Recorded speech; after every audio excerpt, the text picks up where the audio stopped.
2 days ago, we marked the 20th anniversary of the fall of the Berlin Wall. That wall did not fall because President Ronald Reagan, with whom I served when I was in Congress, it did not fall because he went over and negotiated and said, we got to cut a deal with the Soviet Union over what happens in the post-World War II Germany. That wall fell for two reasons. Number one, it fell because America was strong, because of his motto and our nation's motto of peace through strength. Our military was strong.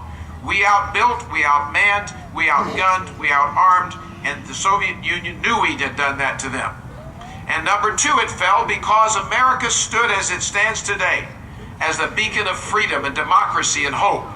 And when we see our young people like those cadets who were up here a few minutes ago, and those leading us in the pledge, we know what it's all about. It's about them. And it's about freedom.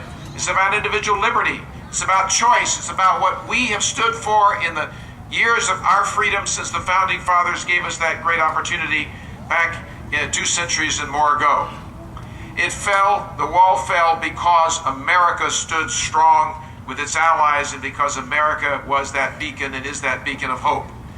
It fell because there had been generations of Americans who'd served in our military, who still serve today, who gave of their lives in some cases, whether they're World War II vets like my dad, who's 94 years old today, or whether they're Korean War veterans, some of whom I'm sure are here today, or Vietnam War veterans, like the era I served in, or whether you're with Desert Storm or today serving in the global war against terrorism, having fought in Iraq or fought in Afghanistan, there's still today 174,000 young men and women from the state of Florida alone in uniform.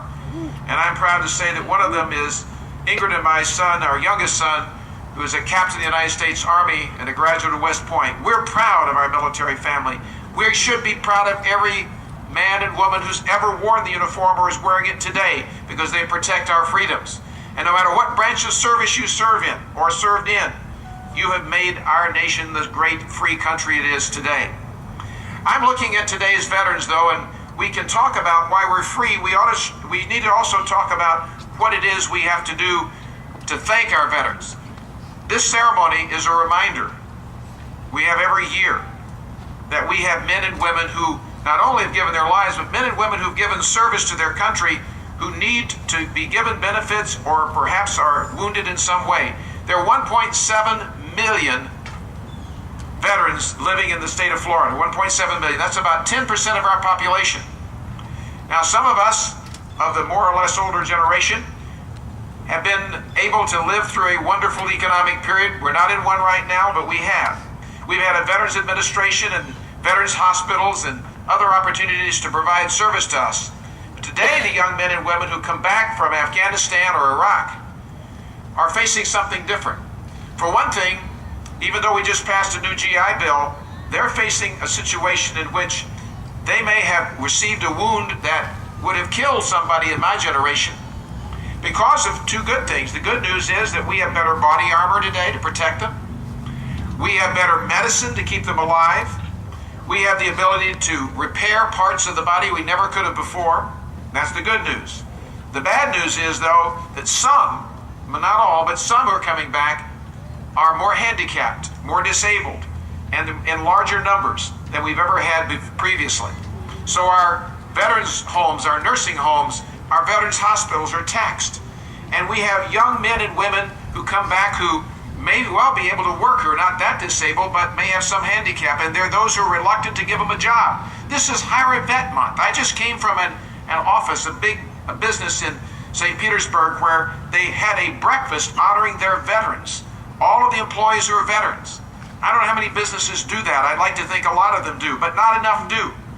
And we need every day, not just on Veterans Day once a year, to think about our veterans, to think about what we can do as a nation, but as a business person, to give them a job, to give them a pat on the back, but perhaps in some cases just to go visit them, to spend some time, especially if they're in a nursing home or they're disabled or handicapped.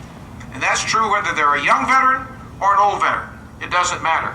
And we need to do something else too. We as veterans need to do something. We need to do a better job of educating our young people about what the values of this country are and the importance of service. Now, the young people are up here, the junior ROTC and the youngsters who are here today in the audience. I know they get it. Their parents have taught them that, or they're learning it in their programs in ROTC, junior ROTC. But not everybody gets that opportunity. And it becomes us, because military service is not mandated any longer as it was a few years ago. It becomes us who have served, those of us who are veterans and the families of veterans, to make sure that our children and the next generation get an education about the importance of service in the military, but most important about the value of freedom and the precious nature of it, and the importance of being involved with government and paying attention to what goes on in the world, especially in your backyard, at home, and in this country and in this nation. It is what makes this nation great and what will continue to do that. And I have every confidence we're going to do that. I have every confidence that tomorrow will be a better day for the United States than yesterday. Why?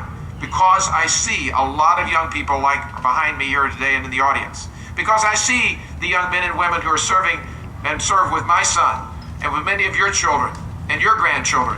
And I know that they understand those values. And I know we're going to do this and live up to our commitments. But I also know that as we look to that better city on the hill, that beacon and shining hope that we have, there are a lot of troubles in the world. We have to see the mission through in Afghanistan. We must win the war on terror. We will win the war on terrorism and radical Islam. We will defeat it. It will not defeat us. And we will maintain the strength of this great nation so the freedoms go down to our children and our grandchildren. It will happen. We have the might, we have the will, and we have the people here today who understand that in other places throughout this nation celebrating Veterans Day today. I'm proud to be a veteran. I'm proud of every veteran who's here today, and I'm especially proud of the young men and women who are serving on active duty in uniform today. God bless them, and God bless America, and thank you so much for coming out and giving your all on Veterans Day.